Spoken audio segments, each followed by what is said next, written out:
Yo, what's going on, gamers, and welcome back to the Consortium.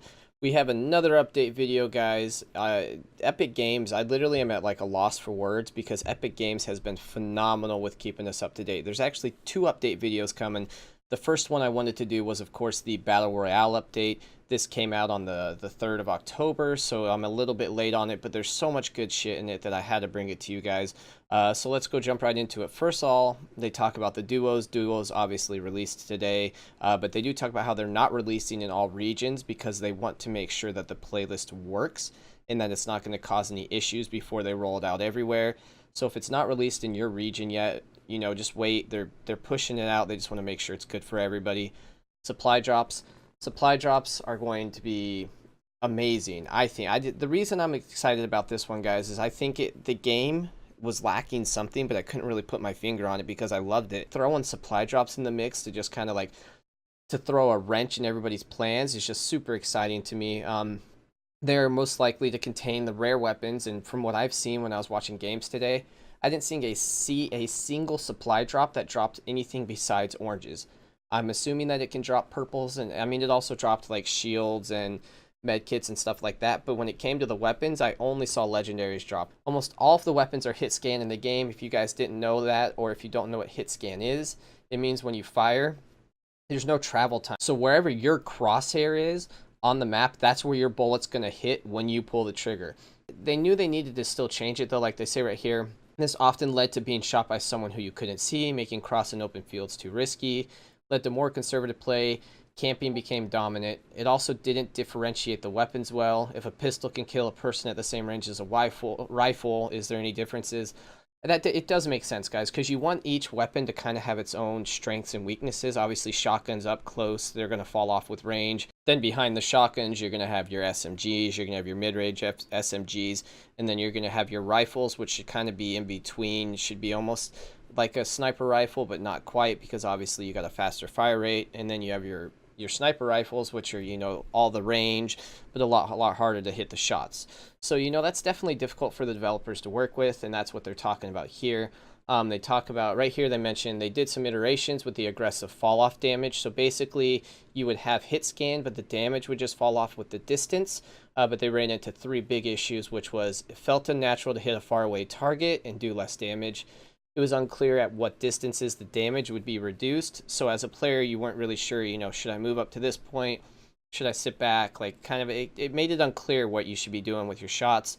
And it was still difficult to respond because it was still really easily to be hit by people who you couldn't see. So even though you were doing less damage, you still didn't know where you were being hit from, so you couldn't really respond likewise. And then they mentioned the results they see. They set a couple of goals with the combat. As one, they don't want pistol sniping to happen. Makes sense. You don't want a pistol that can be just as strong as a sniper rifle because that's ridiculous. And then goal 2, weapons should have characteristics that encourage a wide range of engagements based on the distance to the target type, and the ammo availability. So obviously weapons that have less ammo are going to be stronger, as such things as the grenade launcher, the rocket launchers. Target type, obviously, are you hitting a small target, a big target, and then distance to target, is it far away, is it close?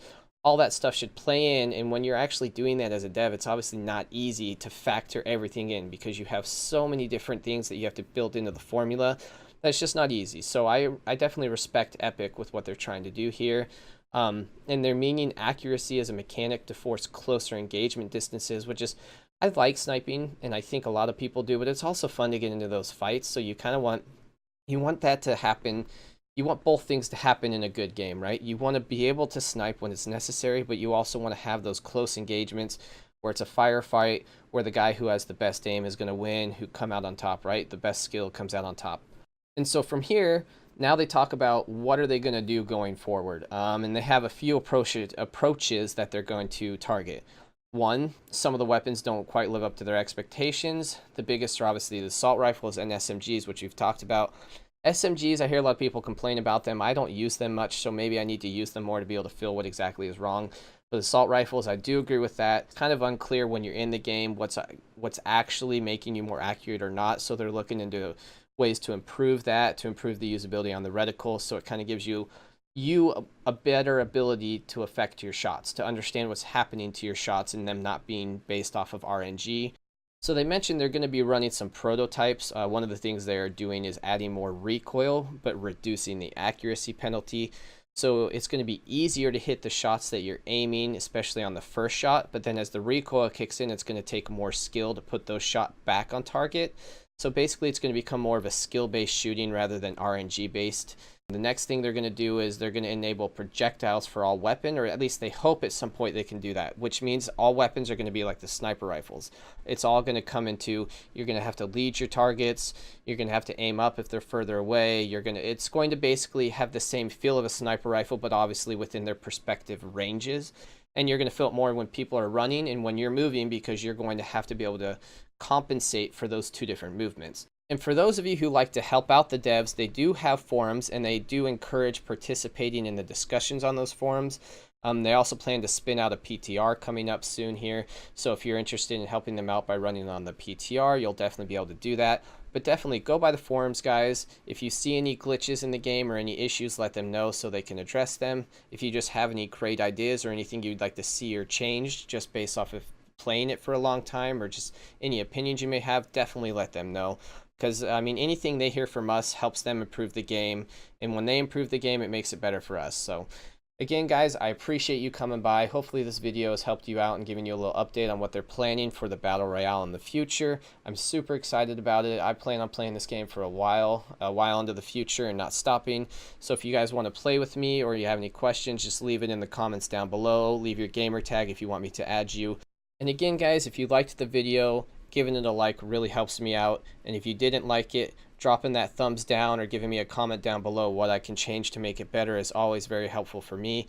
And if you like the content and would like to see more, that sub button, if you smash that sub button, I'll definitely be encouraged to keep making more videos for you guys.